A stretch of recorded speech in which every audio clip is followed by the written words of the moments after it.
Hello everyone, welcome back to our channel Canada.ca. We hope you are doing great. In this video, we will discuss Trudeau's government to slash immigration levels. Hello, everyone. Welcome back to our channel, Canada.ca. We hope you're doing great.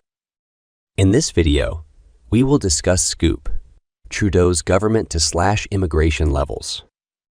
In a surprising shift in policy, the Trudeau government is set to announce a significant reduction in Canada's immigration levels. This decision comes amid growing concerns over the nation's housing crisis, labor market pressures, and the need for more comprehensive integration strategies.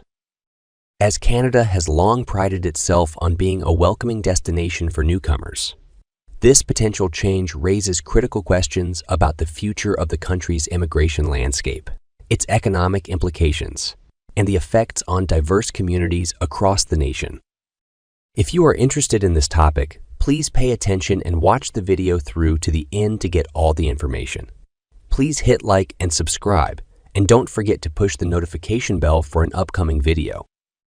So, without any further delay, let's jump into the video. Data obtained by the National Post shows the government is planning to decrease permanent resident intake from 485,000 this year to 395,000 in 2025. The Trudeau government will announce a dramatic immigration cut Thursday, reducing new permanent resident numbers by almost 100,000 in 2020, 5 after years of consecutive increases to the country's immigration targets. Barring any last-minute changes, the federal government is planning to decrease permanent resident intake from 485,000 this year to 395,000 in 2025, the National Post has learned. The government is planning to further cut intake to 380,000 in 2026 and 365,000 in 2020. The new immigration levels are expected to be announced by Prime Minister Justin Trudeau on Thursday after being tabled in the House of Commons. The sudden shift in government policy comes on the heels of a tense Liberal caucus meeting Wednesday in which dozens of MPs aired their grievances to Trudeau, frustrated over the widespread unpopularity of their leader and his policies. The drop in immigration by more than 120,000 over 3 years after a significant cut between this year and next is a dramatic U-turn from its announcement last year to further increase permanent resident intake to 500,000 in 2020, 500,000 in 2025. It's also a marked shift in policy by a Liberal government that has steadily increased immigration levels since it took power in 2015. The immigration target for permanent residents during the final year of the Harper Conservatives was under 300,000. In a brief interview after the Liberal caucus meeting Wednesday, Immigration Minister Mark Miller neither confirmed nor denied the data. Miller has previously said the changes to peer levels would be significant. "I'm not commenting," he said on Wednesday. "It's something you'll have to wait for tomorrow." One source who was granted anonymity because they were not authorized to discuss the information publicly described the new levels as a shock. For the first time, the government is also expected to set levels for temporary resident intake.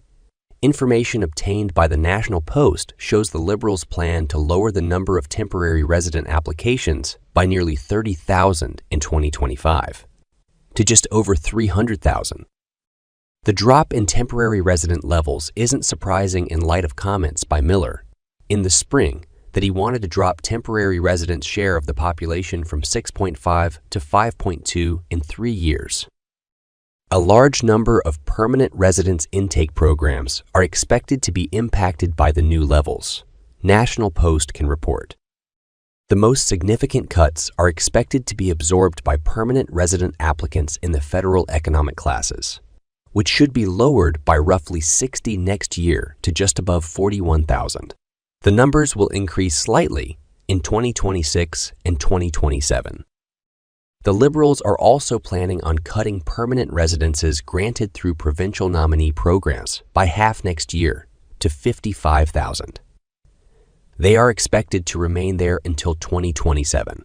The number of permanent residents granted through family reunification programs is also expected to be cut by roughly 20,000. The same cut is expected for the combined refugees and protected for the combined refugees and protected persons permanent resident levels. While the government sets refugee levels, those can change dramatically based on the number of asylum claims they receive in a given year. Overall, the government expects economic class permanent resident applicants will represent roughly 60% of all granted applications going forward. The drop in both permanent resident and temporary resident levels could help ease demand for housing and healthcare services across the country, but it will also make it more difficult for employers looking to hire. In September, Miller said in a speech that current immigration levels posed certain challenges, such as increases in unemployment amongst youth and newcomers. He promised in the fall to bring changes that would recalibrate immigration volumes. The challenges and actions needed are clear. Canada has seen a sharp increase in the volume of temporary residents in recent years, driven by a rise in international students and temporary foreign workers, in addition to a significant increase in asylum claimants, he said.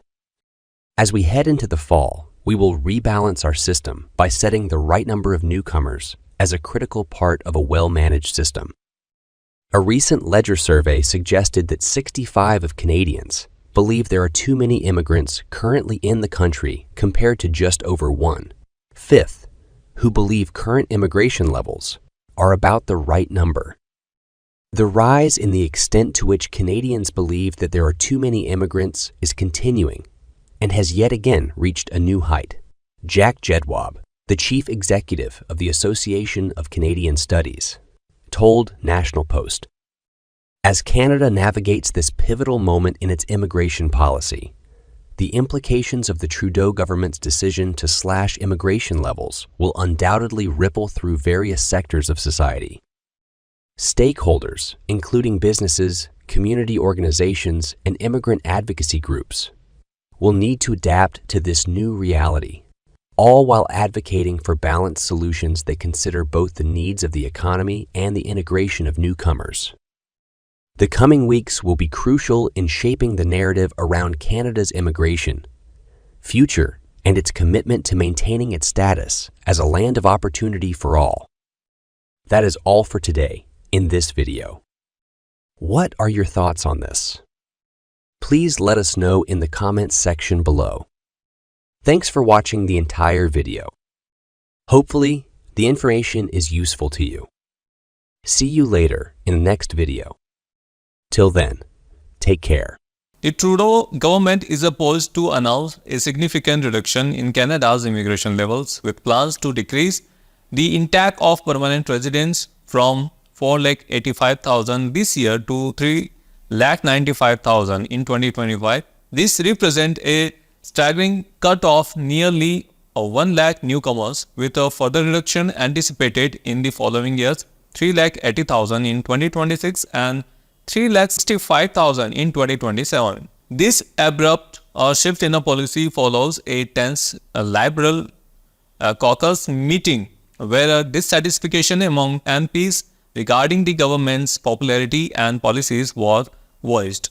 This new direction marks a dramatic U-turn from the previous year's commitment to increase immigration targets to 5 lakh in 2025. Since 2015, the Liberal government has steadily raised immigration levels, diverging from the Harper Conservatives' final year target of under 3 lakh. Immigration Minister Mark Miller hinted a significant changes, but remained tight-lipped about specific numbers. Sources describe the new target as a shock, emphasizing the unexpected nature of this policy change.